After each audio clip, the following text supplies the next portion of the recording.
Here and welcome. This is our next block of the month. No, we're getting a little bit late, but we are finally all ready to go. This is our Tealing Good block of the month, and this is month 7. So this would have been our July block that we would have gotten done.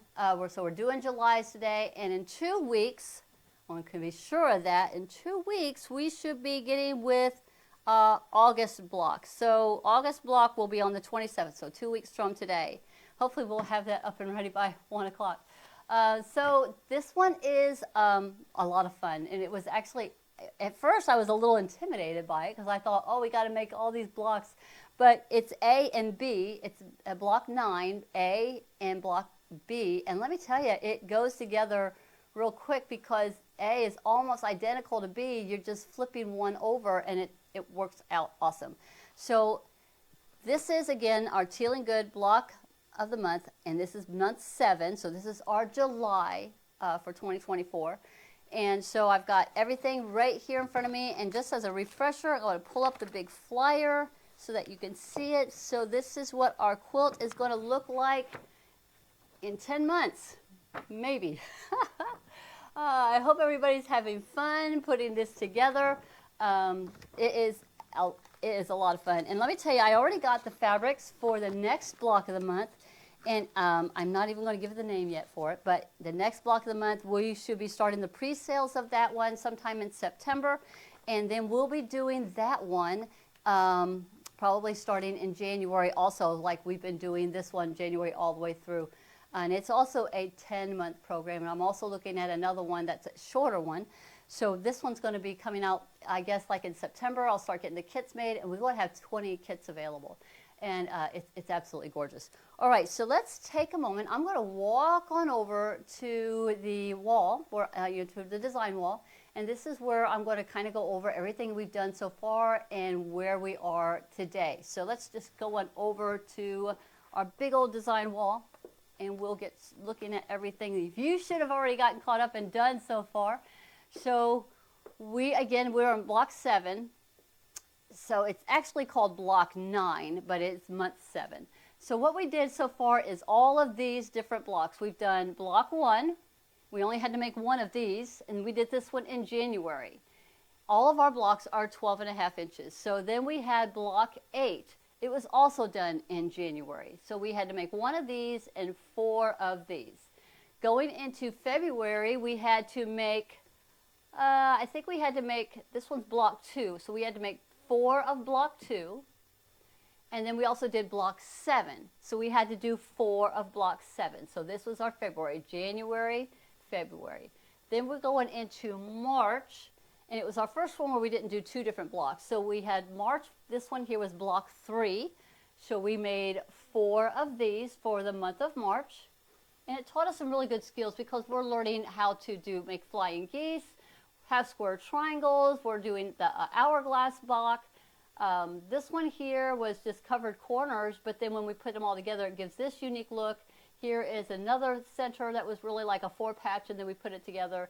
This one here was a 16 patch that we put together to make this. We made all 4 of these units and then put them together, and we did it on point. So it was really nice to do a block that was on point. Then we're going into April. This one right here. So we had to make 4 of these for the month of April. Again, we learned to get about doing a block on point. We had our flying geese. We had our half square triangles. So it was a lot of fun to do this one. It was in April, and we made 4 of those. Then in May, we had 2 blocks that we did, but there's block 5, but we had an A and a B unit. So this is our A unit, and this is our B unit. Now they're the exact same thing. If you could just see right here, it was a mirror image. So block 5, A and B, exact same fabrics that was used for everything. I think the only thing was switched were these 2 right here and here, so that you switched them and it gave you this mirror image of block 5A and block 5B. So that one was a lot of fun. And again, we learned a lot about different components that we did for this one. I think of the blocks that we've done so far, this one was probably the most difficult when you consider blocks. But they all go together fairly easy because you're learning techniques and you're building on the techniques. So then we go into June, which we had done last month. So June, we had to make 4 of this block right here. Again, this was kind of drawing on some of the components that we had already learned. Flying geese, not losing our points. We had some solids that we had on the edges. And then we had this, looked like an hourglass, but it's not. It's all, I think all half-square triangles, and just the way we turn them to give this unique look. So we had to make 4 of these for the month of June, and that was block 6. Then last month, this month, we're now doing month 7. So we have a 9A and a 9B, and I ran out of time to get 9B done. But 9A is this row of flying geese, a solid up here, and then this unit down here. So the difference between A and B is you're making all of these the exact same, this center piece right here, these flying geese, but you're flipping it the other way. So that's the only difference between A and B. You still have this solid on the top, which I think this is the T, and then we got the M down here. So you're making 8 of these, and then 4 of them are going to have your geese going to the left, and then 4 of them will have your geese going to the right, and then you're adding this solid on the top, and then this piece unit down here on the bottom. So that one's a lot of fun. So again, this will be a really good one. You're making 8 blocks, but it's going to, half of them will go in one direction, half of them will go the other. So I've got the A done. So imagine the geese going the other direction, and then you have the exact same block on the bottom here and the base on the top here. So that is the A and B unit, and that's what, this is it right here. So these are all the exact same. So let's go over, and we're going to pull out the fabrics that we utilized to make this one here. And we're getting close to having a lot of our fabrics already used up, right? So we have like just a couple more months. I mean, we've got 8, which we're going to be doing 2 weeks. And then we got 9, which is these really long units. It's called block 11. It's a real long. I think there's going to be some part of the sashing or borders that we're going to be doing. So we're going to be doing these big long pieces for our September. And then October, I think, is where we just put it all together. So we really only have this month, June, we got the July, the August, and then September's is our last block that we're going to be making. So we're only having 3 more blocks, and then we'll be putting all the units together. All right, so let's take a look at all the fabrics that we had to use. I've got them all pulled out right here.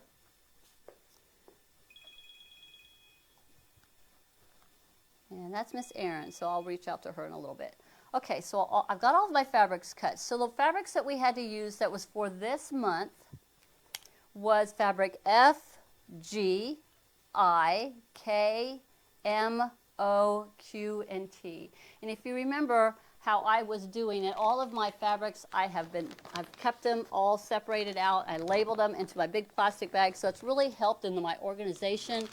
I also had a notebook that I had been using because I marked in here everything as I was cutting it up, so I knew where all of those fabrics were being used. I have the fabrics listed here, and then I had it how they had to be cut up, whether it's a fat quarter, a fat eighth, a half yard. So those were most of the pieces that we had, and then we had a fat 16th so those were some of the symbols that we saw in the instructions to help us, get everything organized and figure everything out. The only fabric that we really haven't touched yet, and I want to say was, it's B, fabric B, because it's going to only be utilized in month 10. It is our binding fabric, so we'll get to that one in 10. All right, so going into F, the first fabric was F, and that one required that we had to have, let me go into, F was a fat quarter. So F, G, O, and Q were all fat quarters. And then I, K, M, and T, because there's 8 fabrics, were half yard cuts that we had for those. So F required that we cut 3.5 inch strips, and then we subcut those into 3.5 by 6.5 inch pieces. So that's what this piece is right here. And this is where I got to utilize the templates. The templates I actually used for this one was my 3.5 inch square, I used my 4 inch square, and my 3.5 by 6.5. So these were the templates that I used the most in making everything here. So the first one was Q and F, F and Q. So here is my F and here is my Q. So they both had to be cut into 3.5 by 6.5 inch pieces. Q required, and F, both of them, we had to have 8 of them. So you cut your fabric into 3.5 inch strips, and then you subcut those into 3.5 by 6.5 inch rectangles. Then going into G, we have this one right here. So here's my G. It's a real beautiful, beautiful color. So G and O, we're all the same. So here's my G's and here are my O's. So you had to cut those into 3.5 inch strips and then subcut those into 3.5 inch squares. So I just did my strips and then used my 3.5 inch square to subcut all of my G's and O's into perfect 3.5 inch squares. So that you had to have the Q and F's, you had to have 8 of them. The G and O's, you had to have 16 3.5 inch squares. So you had to have 16 of these. 8 of these, but 16 of these. Then we go into I. I was also 3.5 inch strips, and we subcut those into 16 3.5 by 6.5 inch, and that's what these are. Because these are utilized quite a bit. I think each block that we do, whether it's A or B, utilizes 2 of these. So I'll show you that in a minute. And then we go into K. We had to subcut a lot. So we had to cut enough strips for 3.5 inch strips, and we subcut it into 3.5 inch squares. So K has 48 3.5 inch squares with that one, because you're using this one a lot for your flying geese. And then going into M and T, we did they're both exactly done the same. M and T were 3.5 inch strips, and then subcut into 3.5 by 12.5. So those are the big blocks that are going across the top and the bottom. So you had to get all of these cut. So here's my M's and here's my T's. And if you don't see what I always do, I always label everything, and I'm using a lot of Post-it notes. I found that has been very helpful in getting a lot, in keeping everything nice and neat and organized. And then of course using the clips or pins. I think the clips worked a little bit easier for me to hold everything in place. In case I have to walk away from it and then come back, I know I've got everything labeled and ready to go. So these are all the components that we had to make. I'm kind of going to show you here again. These are all of my pieces all cut. I'm going to turn it around. Well, I guess I can keep it like this. So here's my F, G, I, O, M, K, Q, and T's, all ready to go for us to start doing all of our work. And what I recommend is before you even start cutting, make sure your fabric is nice and pressed and nice and flat before you do any of your cutting. Everything will come out more accurate if you do that versus if you was to cut and then press it, and then it could get a little bit wonky. So be sure to get everything all nice and pressed right before you start doing all your cuttings. All right, so some other tools I'm going to be using. Of course, I got my scissors, clips. I've got my marking tools if I'm having to mark lines on the back. Or you can use this tool. I'm going to grab it because this is what I've been utilizing lately. I'm not sure where you can find these. Maybe you guys know what the name of this seam tape. But this tool has been amazing to use for, you put this on your machine for doing your half square triangles. I think it has several other uses for it too. I've been using this a lot instead of having to draw all of my lines. It's been fantastic to have this tool, and it's fairly inexpensive, a big old piece. It's easy to just lay it on the machine and put a new piece on. I might be able to see if I can get Olivia to kind of get a close-up so you can see. I don't know if you can see my, my machine bed right here where I've got that tape laid down on here, because I use this as a guide instead of always having to draw all of my lines for sewing on the lines, which you need to do when you're doing your covered corners or half square triangles. Let's take a look. Let me see. Do I have any questions out there? Do you know of? Hey, Miss Peggy, Aunt Peggy, how you doing? Any questions for me so far? How's everybody doing? I can't wait to see how everybody's doing. If you want to post some pictures, I'd love to see them. We're going to go ahead and talk about after you get everything done. So I've got all of the fabrics cut. So if you're looking at the instructions, I'm going to line item 3, because line item 1 was talking about the fabric requirements, and then number 2 talked about the cutting. So we're going into number 3 where it says piecing order for month 7. So this is where it's telling you to draw all of your lines. So you're needing to draw your line from corner to corner on on the wrong side of all your G's, K's, and O's, 3.5-inch squares. So that is, here's my G's, here's my K's, and here's my O's. So you would be drawing your line on the back of every one of these pieces, knowing that there's 48 of this one, and there was, I think, 16 of another and 8 of another, so you would be drawing all of your lines on all these, whereas using this little tool right here has saved me from having to draw all of my lines, and it's just a fantastic. If you get that, I wish I could remember the name of it. Do any of you know the name of what this is? Because I can't. Oh, it's so simple. But it's amazing. So you can draw your lines or you can use that tape to help you. Another trick that a lot of people do is they'll fold their fabric and then you sew in the valley. So I can show you that technique if you wanted to try folding your fabric and sewing in the valley. All right, so let's get all of these back in here.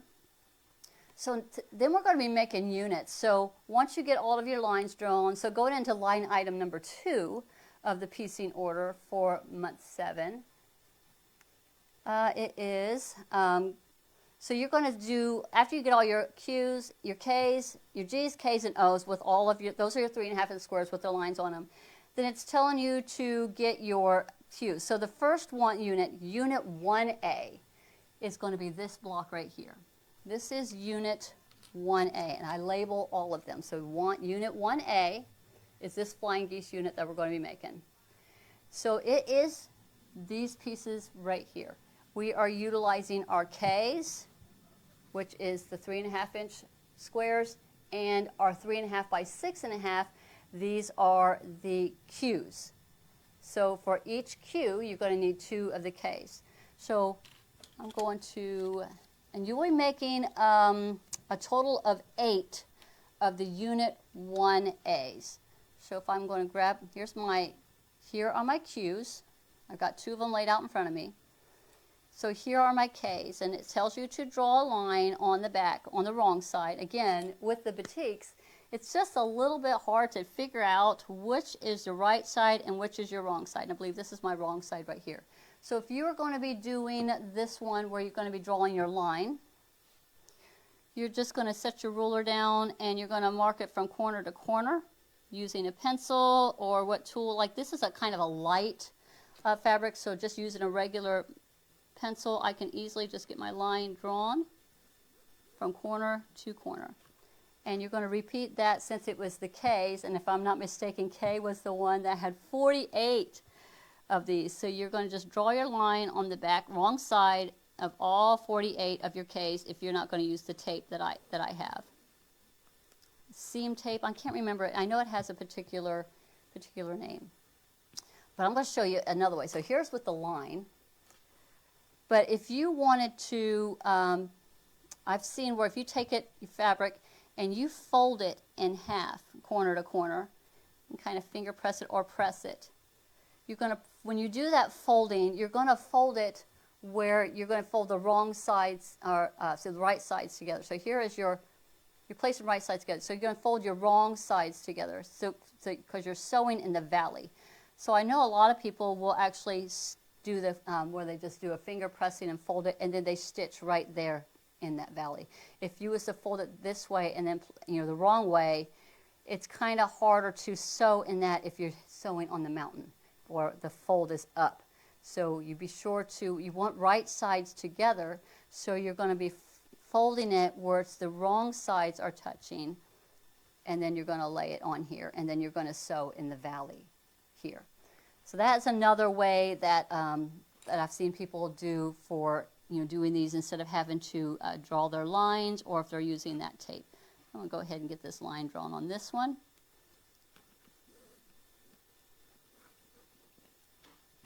And so then you would have all 4 of those done. So I've got my 2 pieces here. We're going to do 2 of these. So this is the unit 1, U1 lowercase a.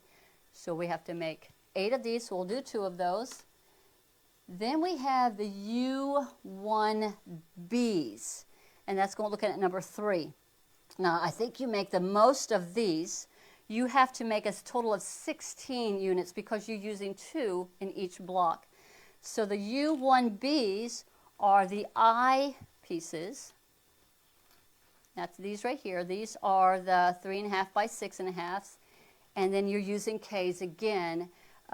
So you've got. So if I'm going to make 4 of them. So I have 2, 4, 6, 8 pieces, I believe here. 1, 2, 3, 4, 5, 6, 7, 8. So I've got 8 pieces here. So they're going to go on each side. So we're going to make these. You got to make a total of 16. Each block requires 2. So I'm going to make an A and a B unit for you today. So that is the second one we're going to be doing.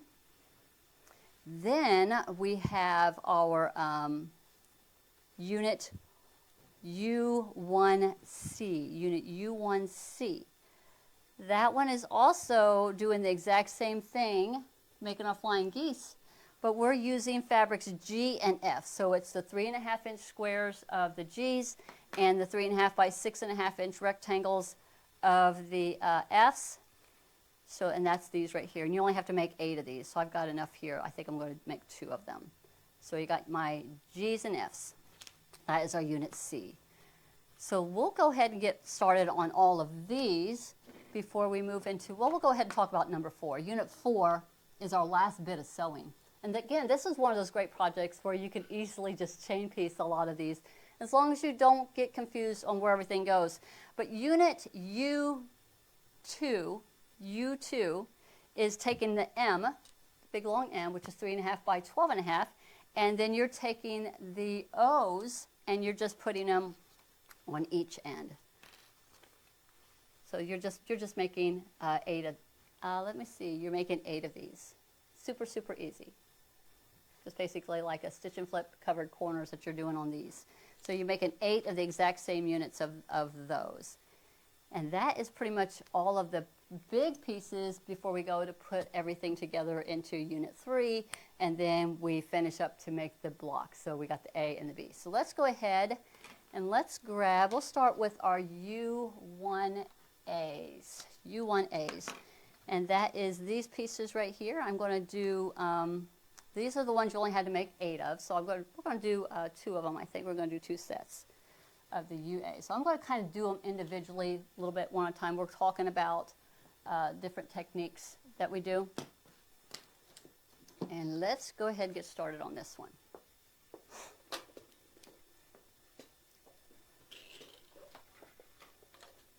All right, I found that having a little piece of a leader kind of helps a little bit, particularly when you're starting off on corners on this one.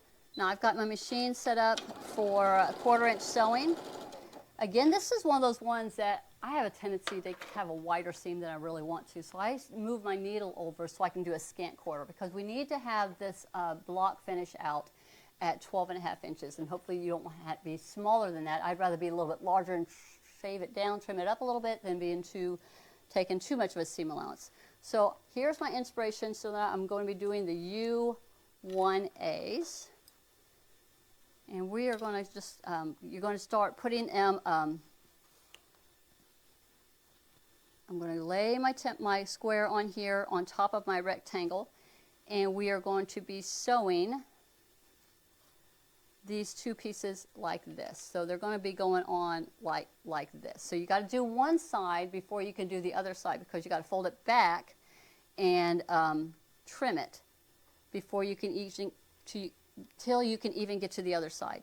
So what I'm doing is I'm lining up my square onto my base fabric, right sides together, and I'm putting my needle in the center.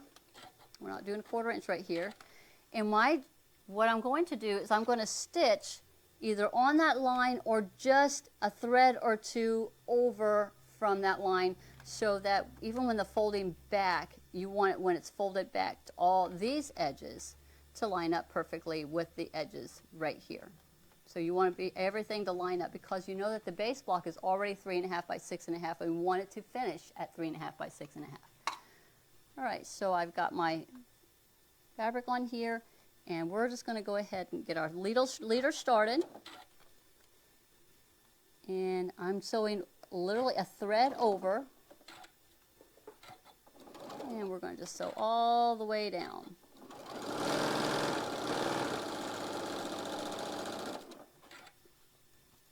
And I'm going to get my second one ready to go.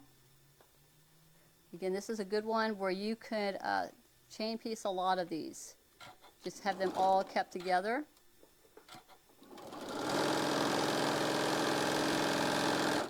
We're just going to do 2 of these.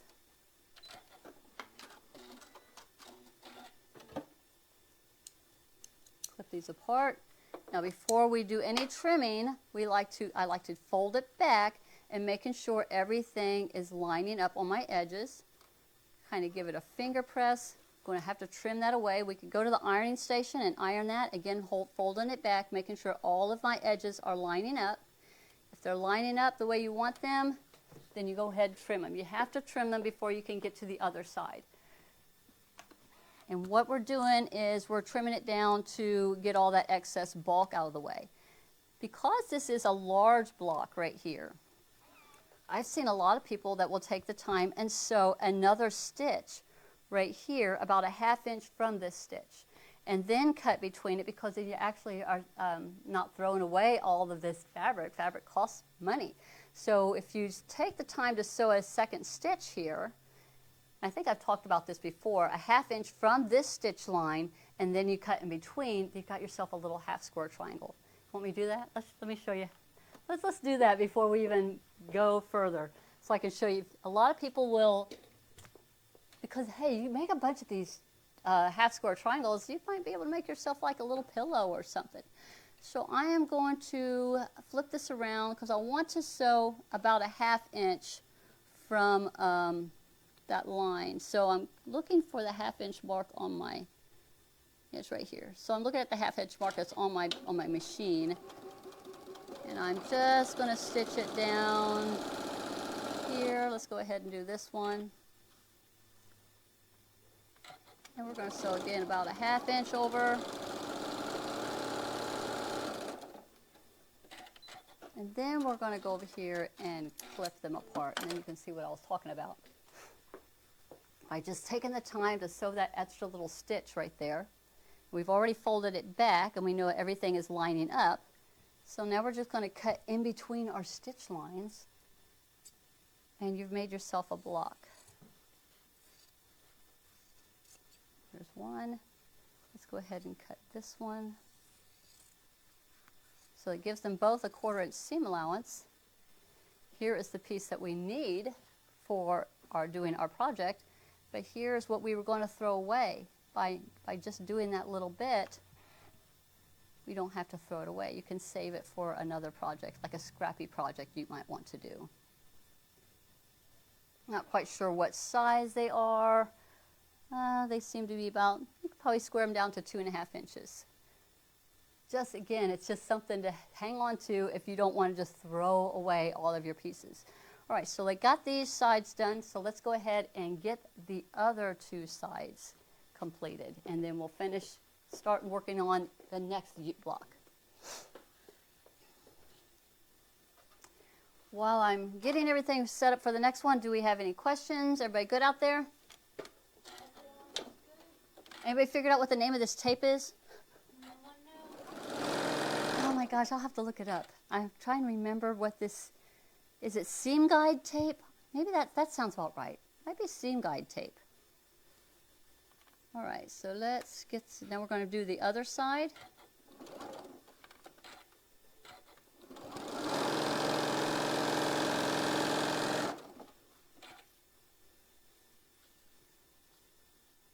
Placing my right sides together.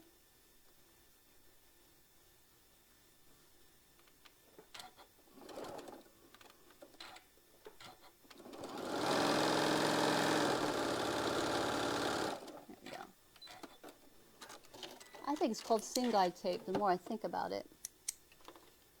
All right, so before we do any trimming, I like to roll it back, making sure everything is lining up. That one looks good.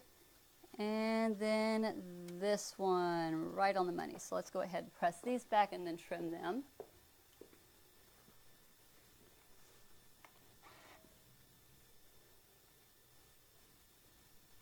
I'm going to trim it and I'm going to set it under my seam press.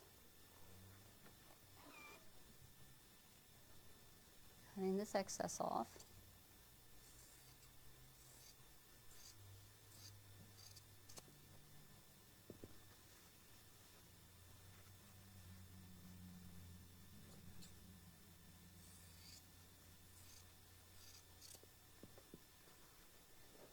All right, so there is that piece. I'm going to press this one back. Again, this is our U1, so I'm just going to set this under my block press and get that a little bit more set.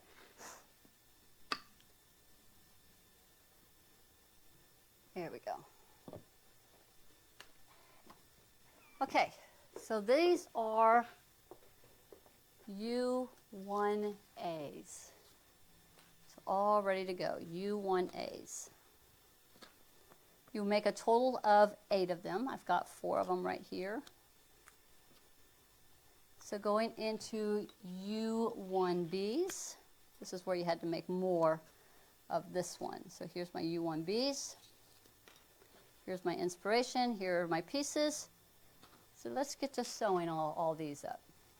You know what? I'm going to look that up. I think it's called seam guide tape. Does that sound familiar? Somebody knows. Seam guide tape. Let me see if that's it. Yep, that's seam tape for diagonal sewing. It's called seam tape.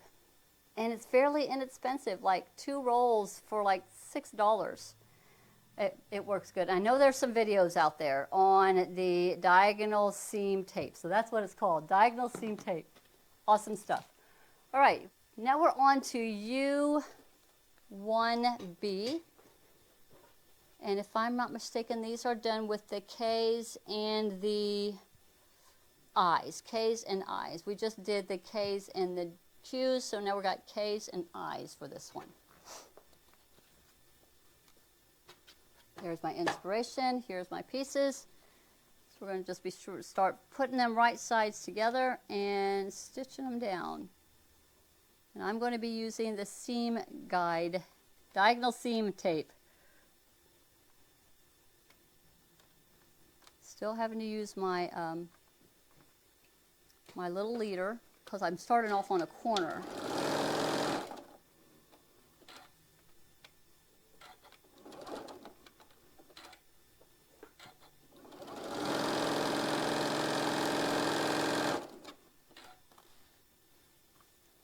If I'm not mistaken, I believe we have to make 16 of this block. 16.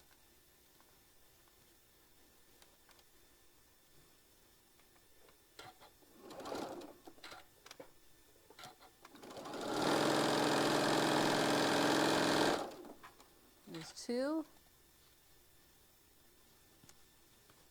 halves done.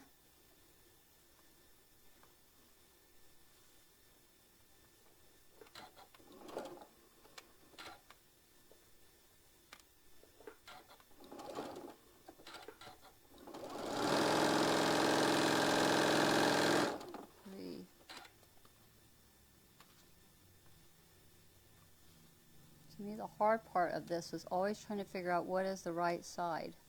This batik has just been a real challenge to determine what is the right versus the wrong side.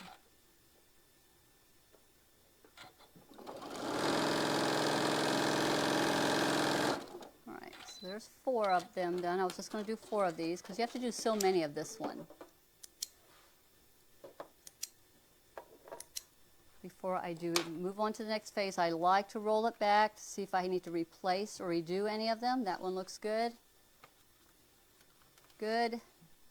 I have one I was kind of questioning. That one turned out good. And then the last one. Good. So let's press these back, trim them, and then we'll get our second side done.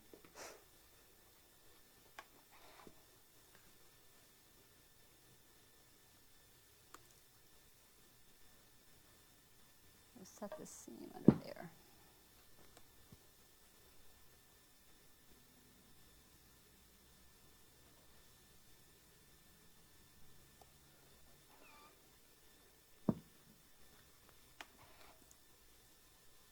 Is everybody all caught up? Am I the only one that's behind? It's been a weird summer. I like to always set my seam first before I roll it back. It seems to soften the fabric a little bit, and it makes that seam or the stitch kind of lay down better into the material. Rolling it back. And then we're going to go ahead and get all these trimmed up. Now you can use your rotary cutter and a ruler, but I just find it just relaxing just to get my big old scissors out and just trim it down about 1/4 of an inch from my stitches.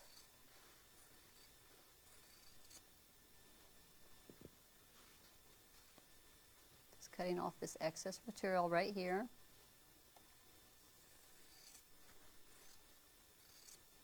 There we go.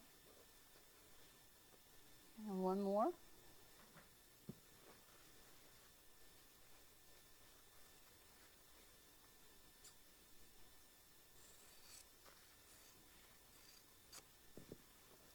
All right, let's get the second side done. And then we'll get to the third block.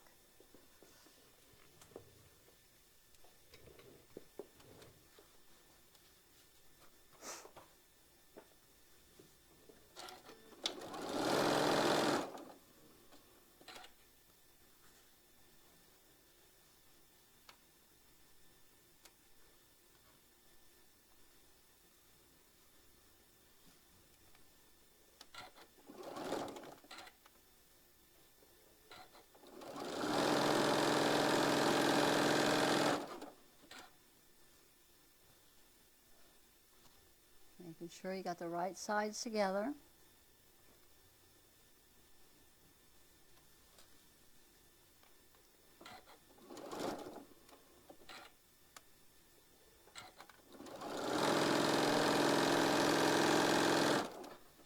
There's two. And this one is going to be number 3.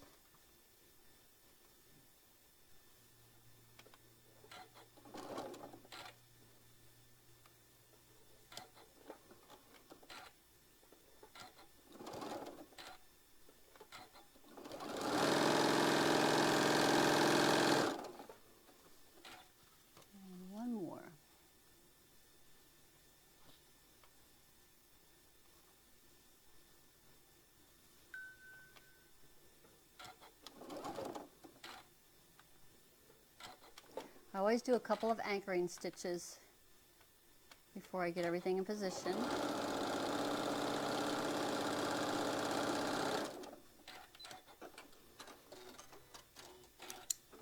Again, you're making 16 of this one, so I just did 4 of them today.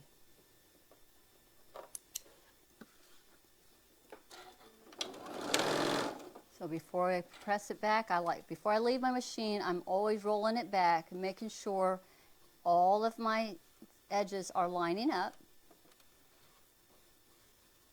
Because now's the time to rip it out and fix it. And all good. So let's get these pressed back and trimmed, and then we'll be moving on to the next block. Set the seam, roll it back.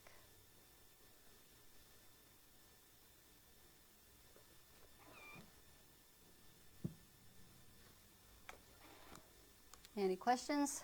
Everybody good? So is it too late to sign up for this? For this one, yes. I don't think I have any. We don't have any more kits of this one. But next September, in September, I will be starting our next block of the month. We'll start doing the pre-sales for the block of the month. Now, this one was a free class for anybody. You could always go back and watch the videos all the way back, because we've been doing this since January, I believe. So you could use your own fabrics and just follow along.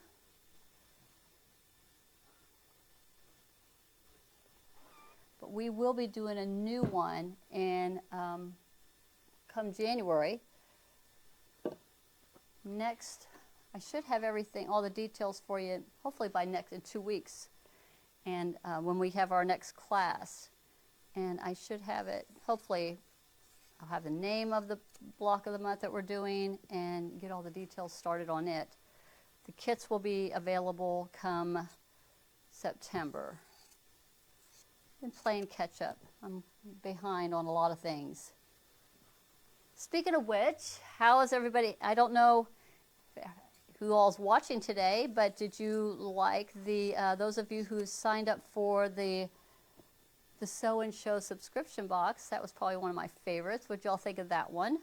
I haven't seen anybody post finished yet because it just went out. Working on the September one now. All right, so this was all of, you had to make 16 of these, so I made 4. This is the U1Bs. So we got those done. So now we're going to go to the C unit. Also, same thing, we're doing the flying geese. This was a darker colorway. This is the U1Cs. And it was where we used the G's and the F's. So the G's were our 3.5 inches, and then our F's were our 3.5 by 6.5. You have to have 8 of the U1Cs. We're going to do 2 of them today. All right, so same technique as what we just did for the A and the B units.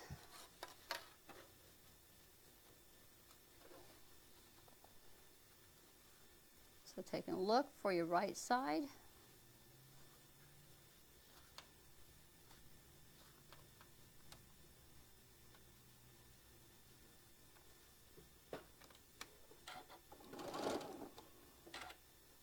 Do a couple of anchoring stitches.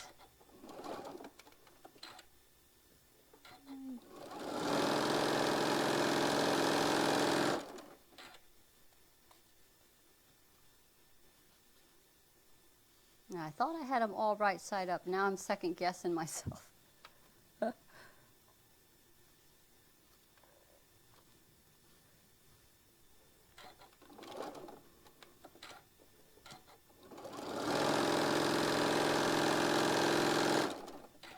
right, that one I feel like I might have made a boo-boo, but we'll take a look at it, see how we're doing. Folding it back, making sure everything's lining up. That one looks good, and this one I'm not so sure. Oh, that'll work. All right, so let's get these pressed and then get the other sides done.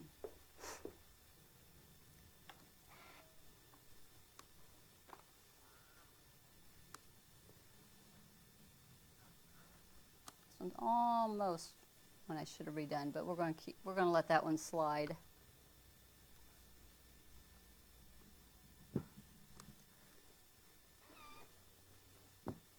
Trim this away.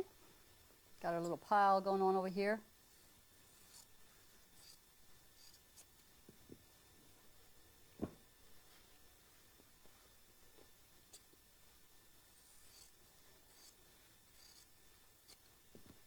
All right, we just got the second side to do. How many of you keep your little scraps and make other projects with them, or do something kind of totally different than what you would think? Years ago I started this, and I used to save all of my little teeny tiny slivers and scraps from whatever project I was working on, and I would put them in a baggie and I would label it, and I would put the date on there. If it was a quilt that I had given away, I would put that on there. I just kind of put little details in there. And I started this I don't know how long ago I started doing this, but then I would, and as time goes by, it's been something that was always interesting to me. I went and bought some of those clear, either glass or plastic ornaments, clear ornaments. They can be just the balls, or you can have the different shapes to them. And I would put my pieces of a quilt that I had done that year, like say I'd made a baby quilt for somebody, and I would put it in there, and I'd put a little label in there, and it would be part of an ornament that I put on the tree, because they're all going to be different with the different fabrics that you use. Anybody ever do something like that? Just saving all my little pieces, put them in ornaments. And it's always fun to me when I go to pull out the ornaments to put on the tree. Oh my gosh, there's the quilt I made, Carl, or there's the quilt I made. You know, you see these fabrics that you kind of forget about, the quilts that you hadn't done for so long. Just kind of a memory every year of the quilts that we had done in the past. I know some people will combine a whole bunch of them and then just put a whole little slivers of paper in there with all the different projects that they've had, that they did that year. Do an annual or a yearly ornament.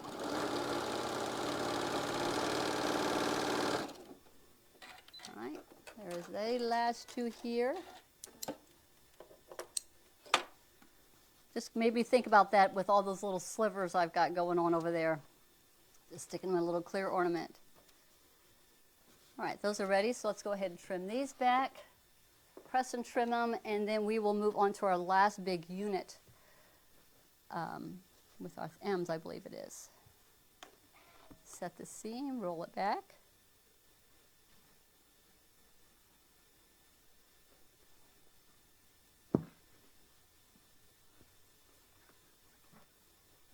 And this one. And I'm rolling it back.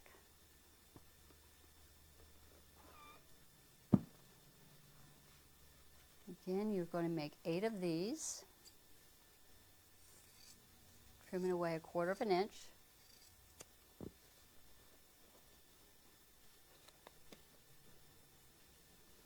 And last one.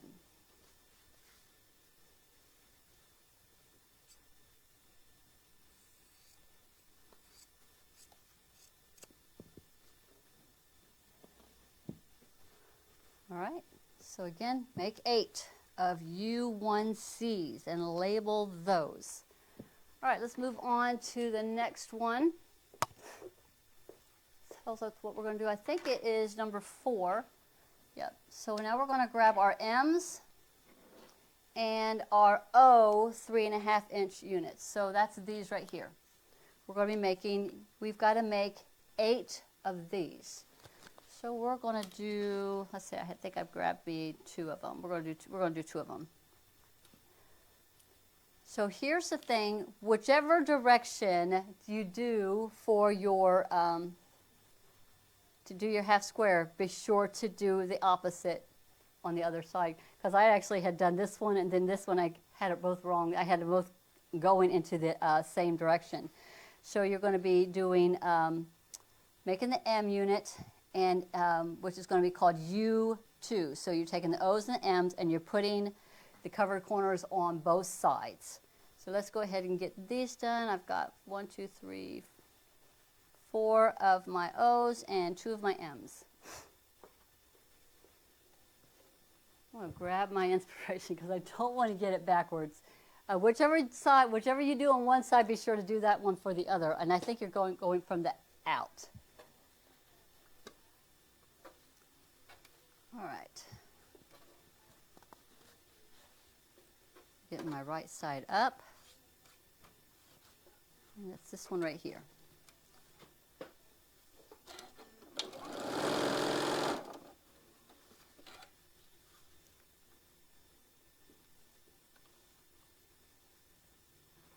I think I'm going to start with this one.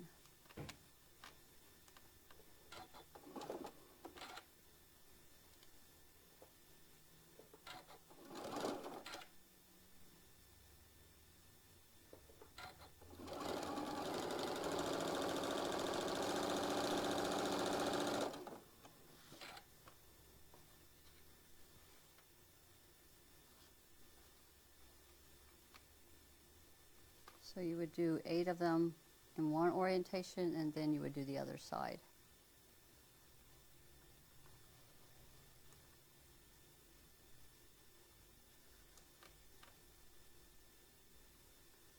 I think I am backwards on this one. I got myself confused. Hold on a second. Almost positive I did. Oh yeah, way off. Got myself turned around right off the bat. Let's rip this out. Something just didn't feel right. You ever done that? Just didn't feel right. So take this out. Just wasn't in the direction I normally do it. All right, so let's do this again. Let's get this straight. I want it to be that way, but I need it to be on this side.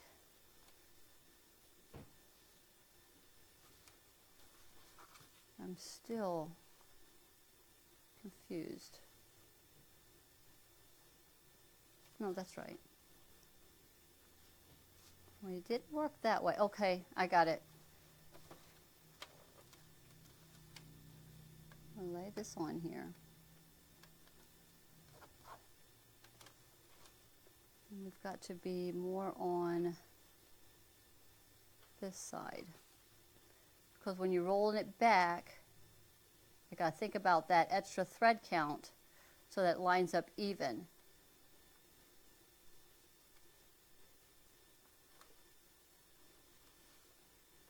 Get my little leader in here. So it's like doing a flying geese just with a bigger piece.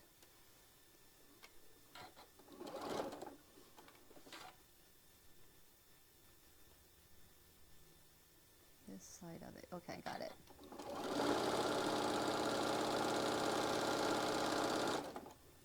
All right, and then we'll do this one.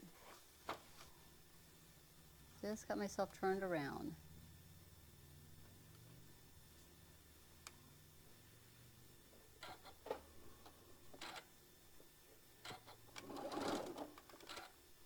Anchor stitches and go.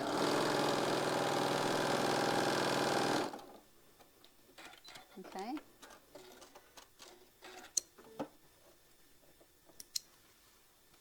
So we'll roll it back, and there we got it. Right what I need it to do. And then this side, I'm not going to, I don't have to trim this one yet, so I can just go ahead and do the other side because they don't cross. Right, so if I have this one going up this way, then I need for it to come down this way. It's got to be, to give it this look right here.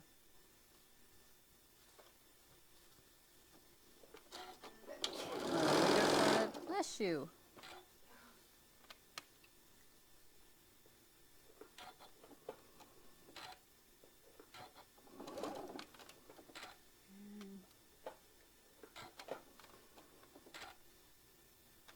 There we go.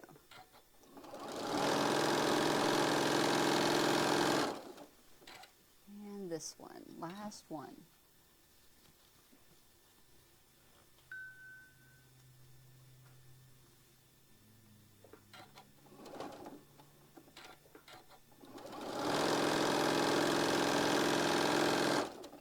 All right, let's check those out and make sure everything is lining up good.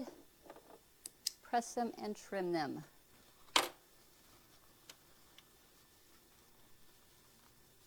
That one's good, and then the last one, close, okay. Go ahead and press these back, trim them, and then we'll move on to, I think now we're at the assembly, because these are all the components all done. So now we're going to start making our assembly.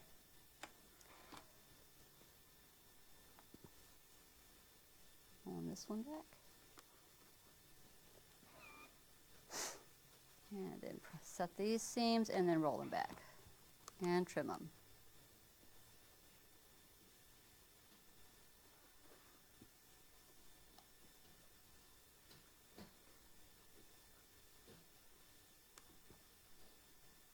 Lots of half square triangles and covered corners on this project. Needed a good one, needed an easy one. The way my month is going, I needed an easy one. Got a lot moving on.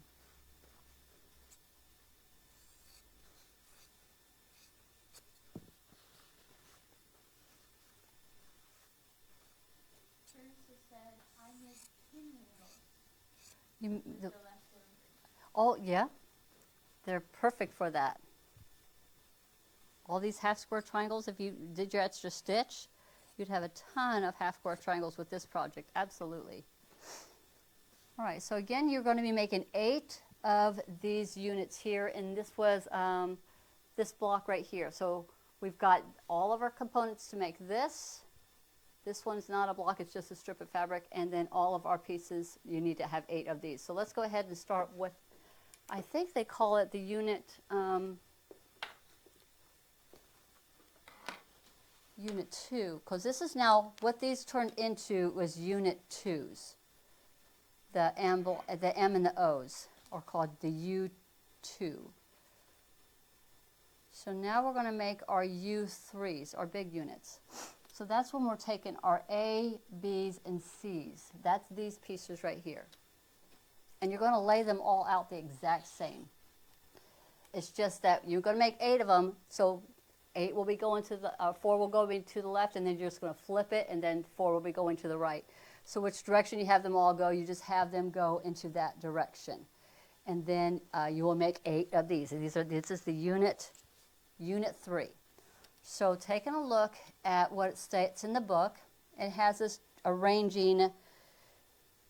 To make it, you take you take an A unit,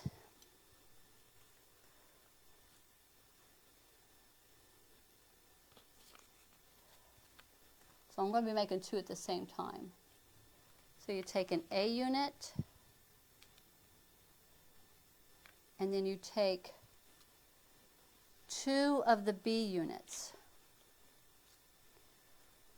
So I'm going to have them all going in the same direction.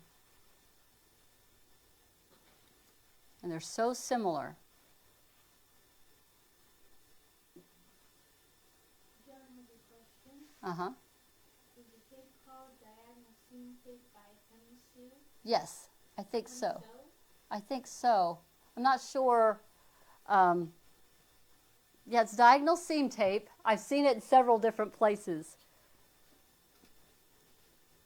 Yeah, but absolutely, diagonal seam tape. So that was my unit B. So you've got A units here. That's my first. Then it tells you to do 2 B units, B and B, B and B. So I'm making 2 at the same time. I'm doing that because I need to make the A and then the unit C. So I'm going to show you that. I had a little piece of thread here. They're all going the same direction. A, B, B, A, B, B. So here's my B's. Just an extra B. And the last is the C units. So you have 1 C unit in each one.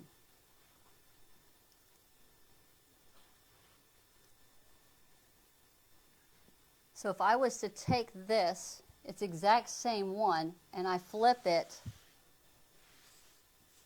you're sewing the exact same orientation. You just got to make sure that's how you're going to get your unit 9A and 9B. So that's our 9A and IB. So let's go ahead and get these sewed together. I've got 1 extra of my C units here. So I'm going to flip these back. A and B, B and C. So I'm going to sew the A and B's together, and then I'm going to sew the B and C's together, and then I'll sew those together. So I'm keeping these together, and then I'm keeping these together. Making sure that the arrows are all going in the same direction. Start with the A and B's.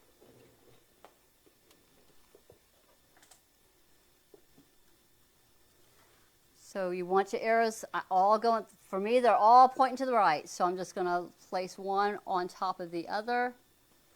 And I like to take a look, make sure, look, I've got plenty of seam allowance on all of these, so I shouldn't lose any of my points if I keep it right there on my 1/4 inch seam allowance, or for me it's a scant quarter. So I've got to move my machine back to my scant quarter, which I've been using throughout the entire project.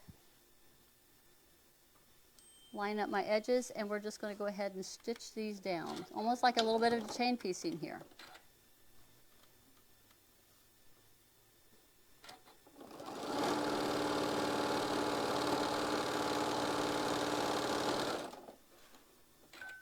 And the next one.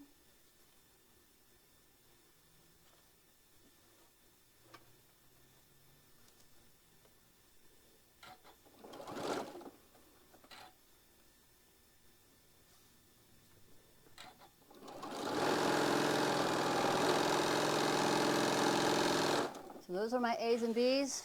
Now I'm going to go ahead and sew my B's and C's. Doing the exact same thing, just placing the C on top of the B, making sure I have everything going in the same orientation. But if you twist it around, you can easily just turn it because it's just that kind of a block. Very forgiving.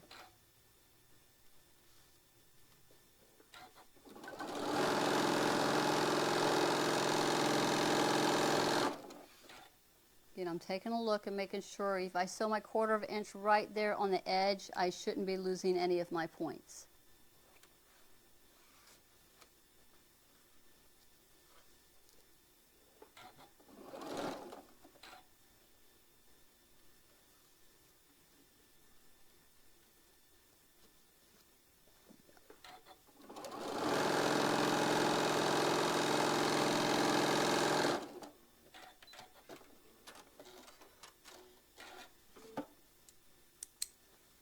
Open them up, and I'm going to make sure none of my points are lost. That one looks good.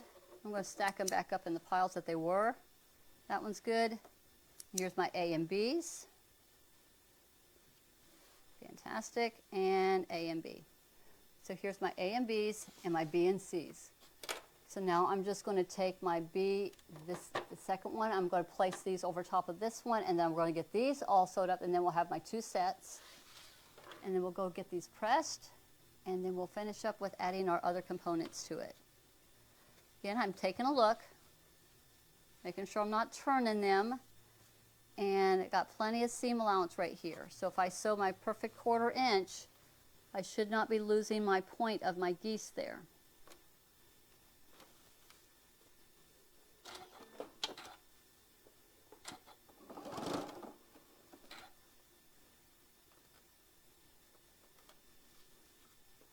Edges and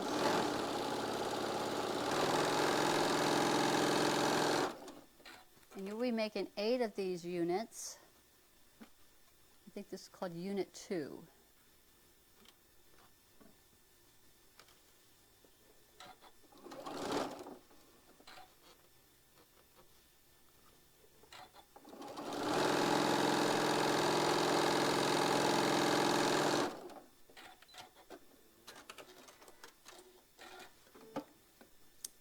Alright, so let's go. Now we're going to get these pressed. Now I really didn't have any instructions on what direction to press. So for this one, I felt it was best to press away from the point. It seems to be the least resistant in that direction. So here is the unit. So I'm going to kind of lay these down first to kind of set the seam before I do any of my pushing to do the pressing in the direction that I'm going with it. Because you're going to put a block on the top and the bottom, so it's not even going to be in part of any of the blocks. So I'm going to kind of finger press it first. So I'm pressing it so that I'm pressing away from the point of the flying geese. So I'm pressing it towards, I don't even have a direction, just away from the point. Giving it a finger press first, and then I'm going to go ahead and hit it with the iron. Trying not to press it. I want to be sure that I'm not stretching it. Again, we're talking about a lot of bias here.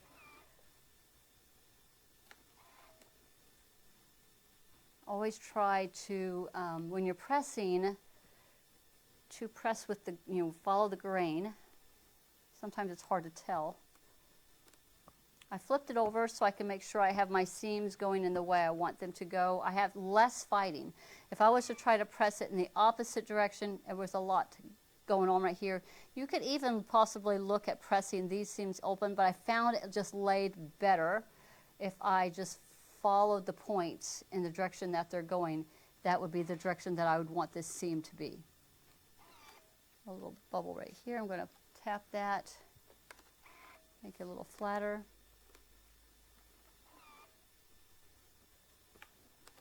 No points lost, which is always a good thing. It should measure 12.5 inches. That one here. I'm going to set that under the big seam press here, and we're going to get this other one pressed. I'm going to set my seam first. We've got a comment. Yes. Someone said, I put the cut threads for my embroidery work in 3-inch clear ornaments each year. That is a great idea. And who is this? Joan. So I'm giving this a little bit of a finger. I just set my seam, so I'm just finger pressing. All of your embroidery threads are going into a ornament. It's a great idea. Never thought about the embroidery threads. I'm just talking about all the slivers of all the quilt fabrics that you have. Slivers that can't really do nothing with. All right, so I've got this kind of finger pressed in the direction, and now I'm going to go ahead and hit it with, set it with this with my iron, making everything go the direction I want it to go. None of my points disappeared, which is always a good thing.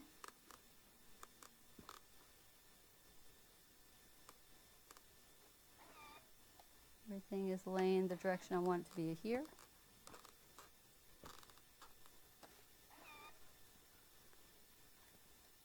And kind of see if I can get that out. Little crease in the fabric from batiks, just a batik crease. Sometimes I can get them out, sometimes I can't. This one does not want to play out.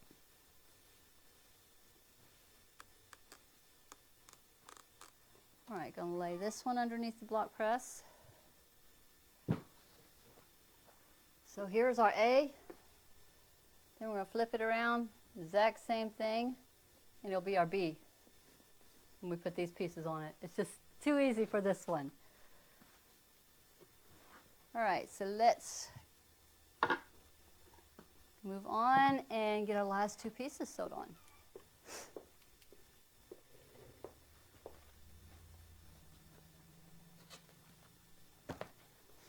Making sure we are 12.5 inches.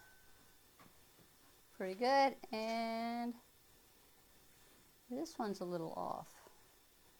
It's close, but not quite. We're going to see what we can do. All right, so now we're going to grab our U2s that we had just done. And we're just going to put them on the bottom of each one. So we're going to have one that's going to the right and one that's going to the left. And you're just going to put this one here. They're both going to be on the bottom, whether they're going right or left. I'm going to place this one here. Here's my extra one. And then we're going to take our T's. Here, I'm just going to set this here. Here's my A. Here is my B, because I think U2, B, B. So it's going to the left, to the right. And then our T units. No sewing on, it's just a straight fabric for the T. It's the 3.5 by 12.5. So they go here, so it gets stitched on this side. So I'm going to just anchor this on. Kind of anchor this one on. Well, make sure you got it right sides up. T is a tough one too. So this one is right side up. So I'm going to I'm just going to clip it into place. Well, it's not completely in place. I'm just clipping it there to hold it. Clipping this one to hold it, making sure I have my left and my right. The bottom one upside down? I don't know. I gotta look at it again, don't I? All right, so this one here is my, okay, so I've got an A unit done. So this one's gonna be my B unit. So this is gonna be my block 9B. So I've gotta have this here, and then this has to go here. Yes. Wide and then narrow. So that's the look we're looking for this one. So I'm going to clip this one here. I'm going to stitch it down on both sides. If I remember, I think I had, I'm trying to think I had a seam that matched up. Oh, that would have been this one right here on the very edge. I had one seam. This seam right here is going to nest, but nothing else matches into here. So one seam nests right here when I'm sewing the U2 unit. Now that's with the B. Let's see if it nests up on the A. I would think it would. I'm going to sew these together. Make sure I get this one right. This one is going this way. It's the B. This one is the A. So we're going to flip this to the wide, working down. So the nesting is going to be right here on the other side. This seam is going to kind of nest into this seam right here.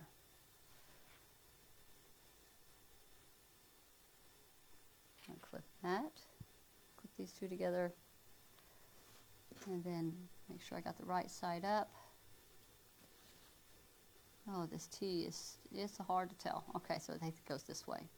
And then we'll put these two together. So these are our last little bits of sewing. So let's just sew these up. Where's my nesting? Nest is on here. And then what we have, and you'll be doing 4 of the block 9As and 4 of the block 9Bs. I'm going to start with this one because we've already done an A. So we're going to do the B. I believe that's what this one is. Yeah, this will be the B unit. And nesting is going to be at the very beginning when you're putting the, these two pieces together here. Based on how I ironed it, they should nest really good right here. What I mean is I have one seam going one way and one seam going the other. So these should just kind of nest right in here in this spot right here. And that's the only one that has a little bit of a nesting is right there. The steams just kind of fit together. Make sure I got my 1/4 of an inch. And I'm going to stitch it all the way down.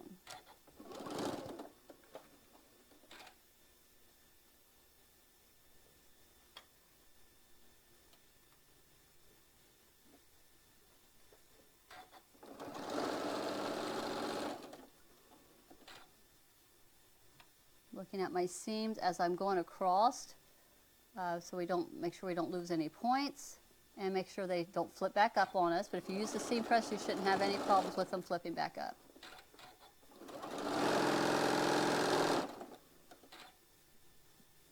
And the last one.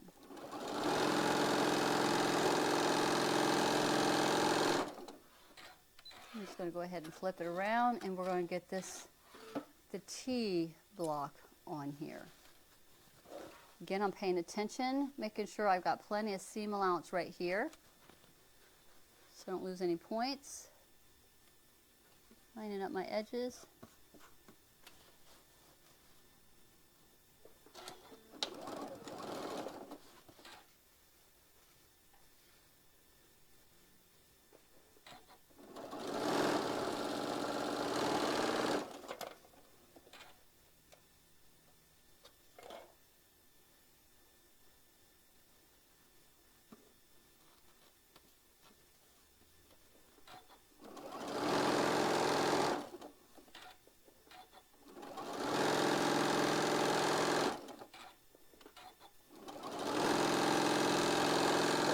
One block done. Let's get the other one done. This one should be B. And this one.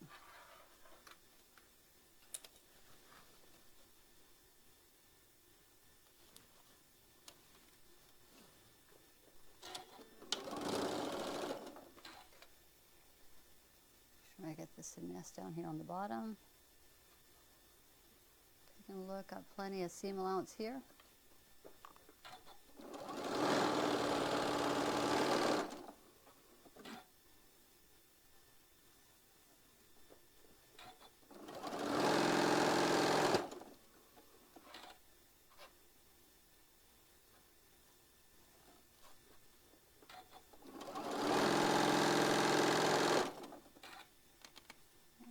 Last little bit right here.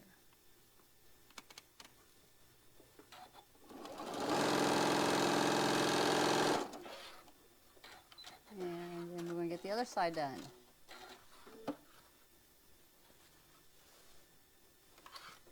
No points lost.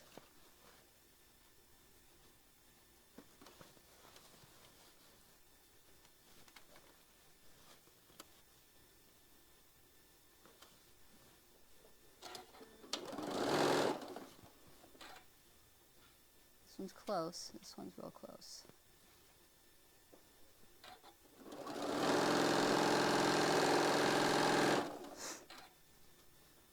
Oh, these are really close on this one.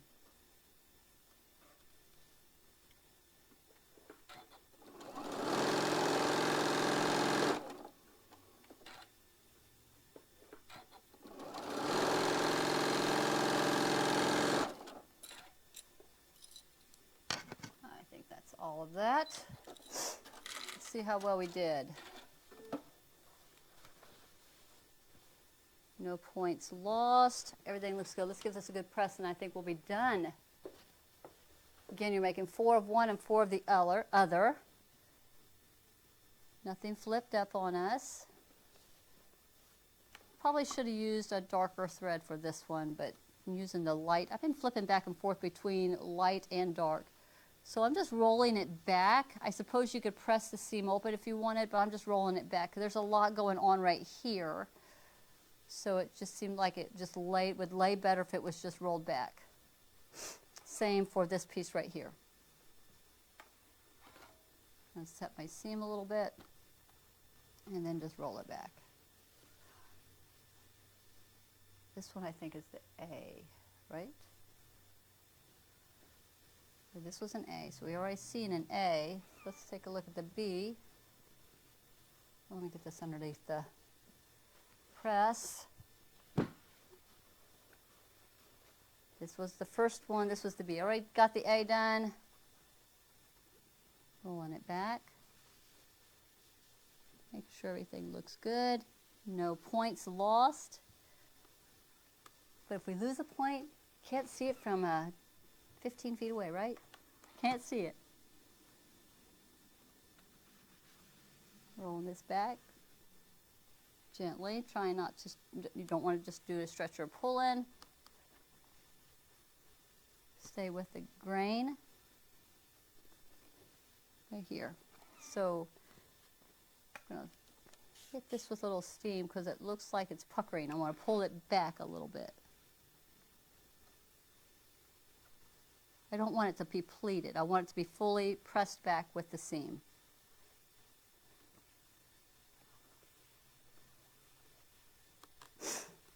And this one is our A.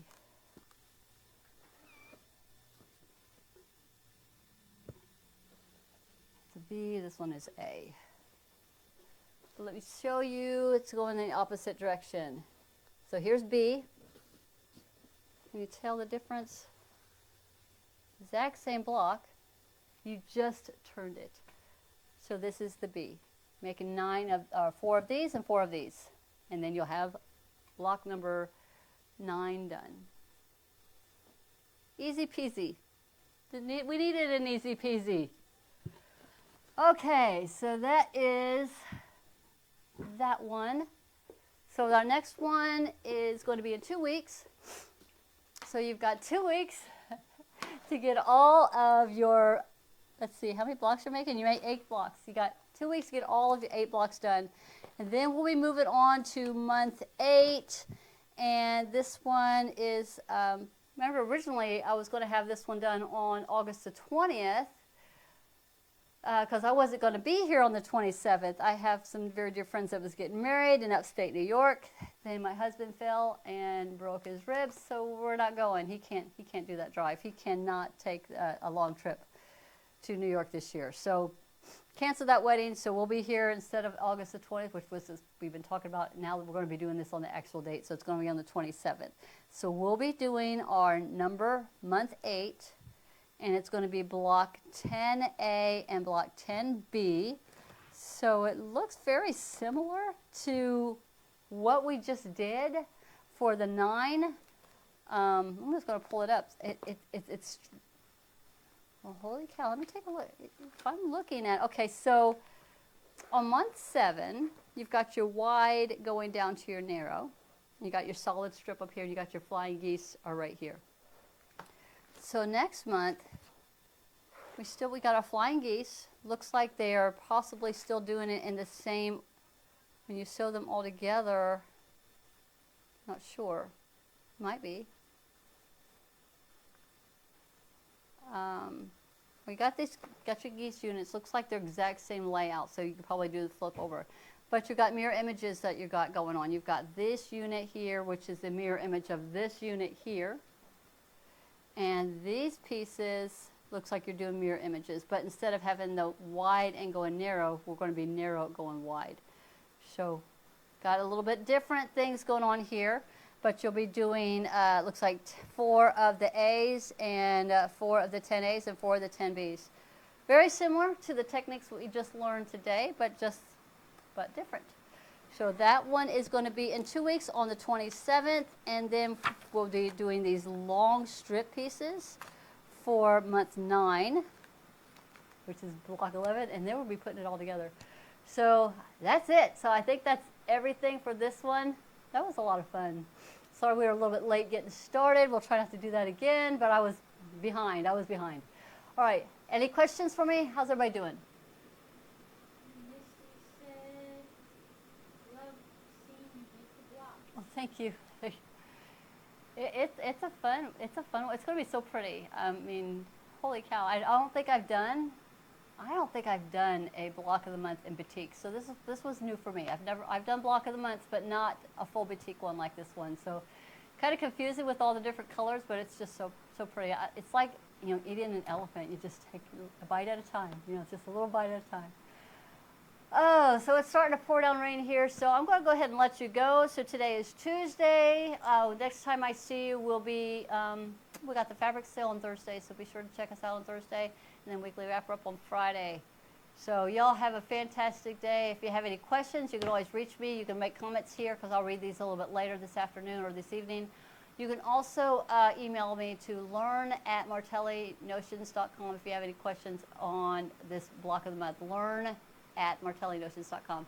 All right, everybody, thank you so much for hanging out with me today. I'll see y'all real soon. Bye-bye.